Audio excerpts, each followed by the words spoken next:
Saya, Zalfa, akan menjelaskan jenis-jenis perjanjian. Sebelum tahu ke jenisnya, kita harus tahu apa itu perjanjian.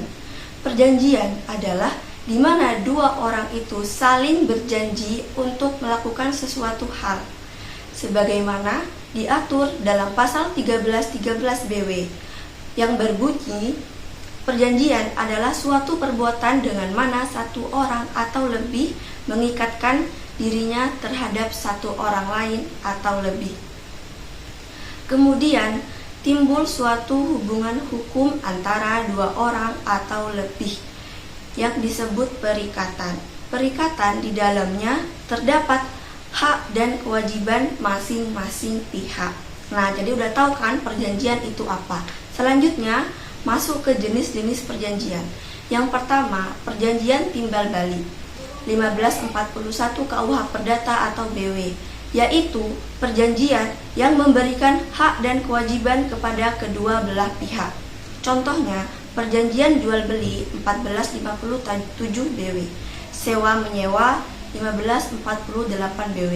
Yang kedua, perjanjian sepihak, yaitu perjanjian yang menimbulkan kewajiban pada satu pihak dan pihak lain menerima haknya.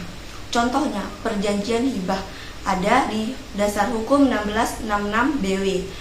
Terus, perjanjian ganti rugi karena wan prestasi ada di 1240 sampai 1252 BW. Dan yang terakhir, perjanjian wasiat.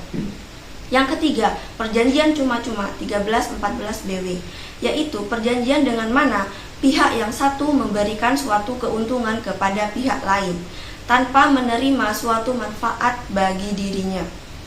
Contohnya, perjanjian pinjam pakai ada di 1740 sampai 1753 BW. Yang keempat, perjanjian atas beban 1314 BW, yaitu perjanjian dengan mana terhadap prestasi pihak yang satu terdapat prestasi pihak lain dan antara kedua pihak prestasi itu ada hubungan hukum. Yang kelima, perjanjian konsensual, yaitu perjanjian yang timbul karena adanya kesepakatan antara kedua belah pihak. Contohnya, perjanjian jual beli 1357 BW.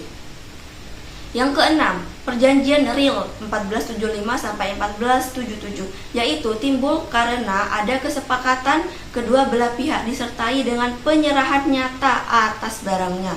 Contohnya, perjanjian penitipan barang 1694. Terus, perjanjian pinjam pakai 1740. Yang ketujuh, perjanjian bernama nominat, yang disebut nominat, yaitu perjanjian yang mempunyai nama tertentu atau diatur secara khusus oleh undang-undang. Contoh, perjanjian tukar-menukar dalam 1542 BW. Yang kedelapan, perjanjian tidak bernama, yaitu tidak mempunyai nama dan tidak diatur secara khusus dalam BW atau KUH Perdata. Contohnya, perjanjian leasing dan fidusia. Terus ada kontrak karya dan lain-lainnya. Yang kesembilan, perjanjian liberator, yaitu membebaskan orang dari keterikatannya dari suatu kewajiban tertentu. Contohnya, pembebasan hutang 1438 sampai 1443. Yang ke-10, perjanjian kebendaan 584 BW, yaitu untuk menyerahkan, mengalihkan, menimbulkan, mengubahkan, dan menghapus hak-hak kebendaan. Karena levering atau penyerahan menjadikan orang yang menerima penyerahan sebagai pemilik dari barang yang diserahkan dan hak milik adalah hak kebendaan, maka kita namakan perjanjian penyerahan atau levering suatu perjanjian kebendaan. Contohnya, hak milik di 584 BW. Perjanjian obligatoir 1648 BW, yaitu menimbulkan perikatan antara kedua belah pihak. Contohnya, perjanjian jual beli sewa menyewa. Dan yang terakhir, nomor 12, perjanjian aksesorir atau tambahan atau ikatan, yaitu perjanjian pokok. Contohnya, perjanjian tanggungan ada di 1820 dan contohnya di Gadai 1151.